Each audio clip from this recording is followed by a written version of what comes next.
일부 대한민국 사기의 역사.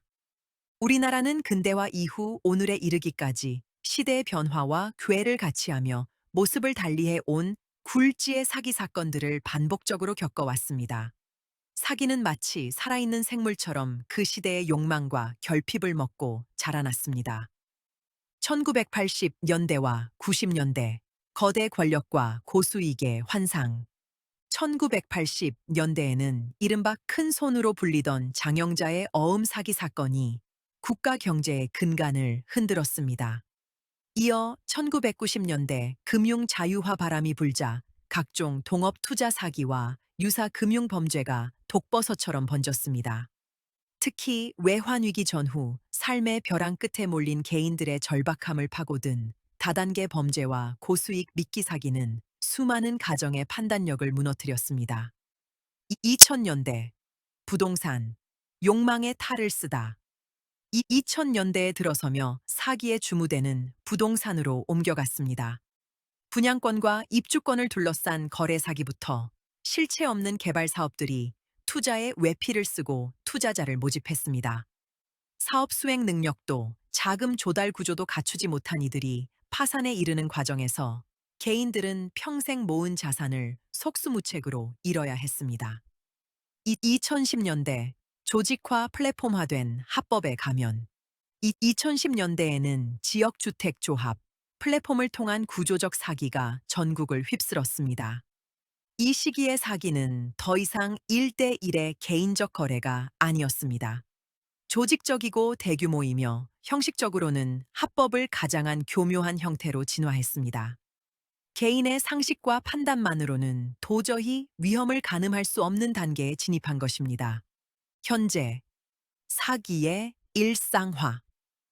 최근 우리 사회를 뒤흔든 전세 사기는 그 정점입니다.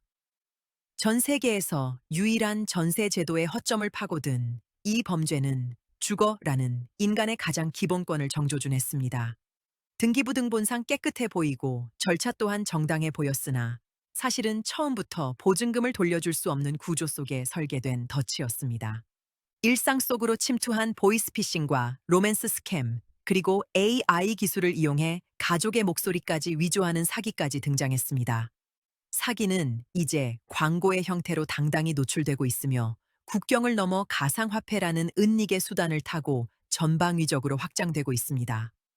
사기에는 일정한 패턴이 있고 사기꾼들은 시대의 방향이나 정부 정책에 따라 그 수법을 카멜론처럼 바꿉니다. 그들은 대중이 관심을 갖는 뉴스나 공신력 있는 기관의 발표를 사기의 가장 강력한 미끼로 활용합니다. 예를 들어 최근 대형 가상화폐 거래소가 수천억 원 가치의 비트코인을 오송금하여 환불 여부를 두고 논란이 일자 사기꾼들은 즉각 이 상황을 이용했습니다. 거래소 직원을 사칭하며 오송금된 코인을 저렴하게 회수할 기회라고 속이거나 전산 오류로 인해 당신의 계좌도 동결될 수 있으니 보안 인증이 필요하다며 개인정보를 갈취하는 식입니다. 정부에서 소상공인 지원 정책이나 저금리 대환대출 상품을 발표할 때도 마찬가지입니다. 정책이 발표된 지 차에 몇 시간도 지나지 않아 마치 정부 기관인 양교묘하게 꾸민 사기 문자가 불특정 다수에게 뿌려집니다. 그들은 우리가 가장 신뢰하는 대상이나 가장 시급하게 해결하고 싶은 문제를 정확히 파고듭니다.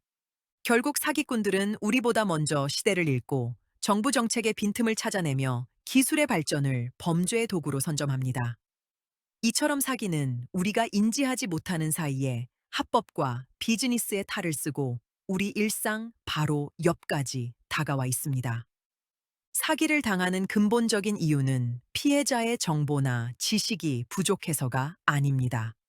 사기꾼들은 우리의 지성, 인텔리전스를 공략하는 것이 아니라 심리적 설계, 감정적 과부하, 확증 편향, 프레이밍 등을 통해 일단 그 지성을 마취시키고 그런 다음 누구나 마음속에 품고 있는 보편적인 욕망과 두려움, 믿고자 하는 마음, 그리고 시대가 만들어낸 결핍을 정조준합니다.